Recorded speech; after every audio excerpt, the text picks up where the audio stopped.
Assalamualaikum warahmatullahi wabarakatuh. So mayroon ditong katanungan ang ating kapatid na si Sister User 48565271511006. So medyo mahaba po yung kanyang pangalan. Okay. So ang kanyang tanong dito, sabi niya, salam.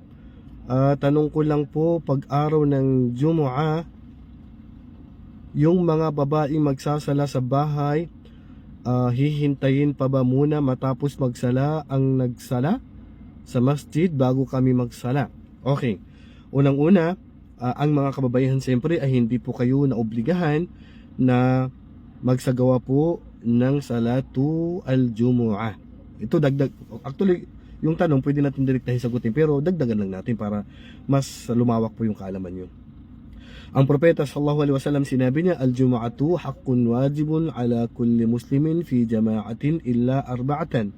Ang Jumu'ah ay obligado sa bawat Muslim na isagawa ito ng jama'a o grupo o kongregasyon maliban sa 4. Sa ibang hadith, 5.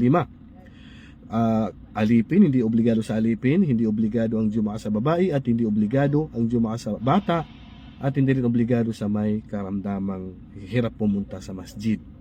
Ngayon, kung sakali po si sister ay pupunta sa masjid at magsasagawa po ng salatul Jumu'ah, ay sapat na po yun, at hindi na po siya magsasagawa po ng salatul al-duhur. Yan ay kung aatin siya sa masjid. Pero yun nga, ang Jumu'ah po ay hindi po obligado sa inyo. Kaya naman sa araw po ng Jumu'ah o araw po ng Friday, dapat, at ang pinakamainam po, sa bahay po kayo magsasala. Ipaubayan nyo na lang po ang salatul Jumu'ah sa mga kapatid natin na mga kalalakihan upang magkaroon sila ng lugar, espasyo sa masjid, kasi ang ilan napupuning masjid, tapos dahil sa mga babae at ang kalalakihan ay nakakapwesto na po sa labas po ng masjid. Okay. Ngayon, kung sakali na si sister ay magsasala po sa bahay ng hindi po Jumu'ah ang sala niya, duhur, hindi po pwedeng Jumu'ah po sala mo sa bahay, duhur po, at ang sala niyo siyempre 4 na raka'a din po. Ngayon, hihintayin mo pa ba na magsala mo na sa masjid o patapusin ng khutbah o ano pa man? Pagpasok po ng oras ng duhur na nakasanayan niyo po araw-araw, ay pwede na po kayong magsagawa po ng sala ng duhur sa inyong mga bahay.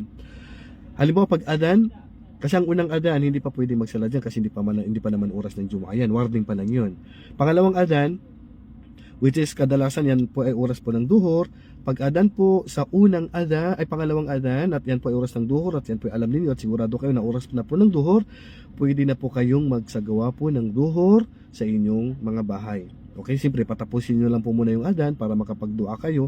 Masusunod nyo po yung sinasabi po nung nag-aadan, at makapagdua po kayo pagkatapos po ng adan. At yun pong mas mainam. Then after that, magsala na kayo ng Jumu'ah. Magsala na po kayo ng duhur. Hindi nyo na po kailangan na patapusin ang khutbah sa masjid o kaya ay patapusin ang sala sa masjid. Okay, basta pumasok ng duhur, pwede na po kayong magsala kahit na nagkukhutbah pa sa masjid o nagsasagawa po ng sala ng Jumu'ah. Wallahu a'lam. Assalamualaikum warahmatullahi wabarakatuh.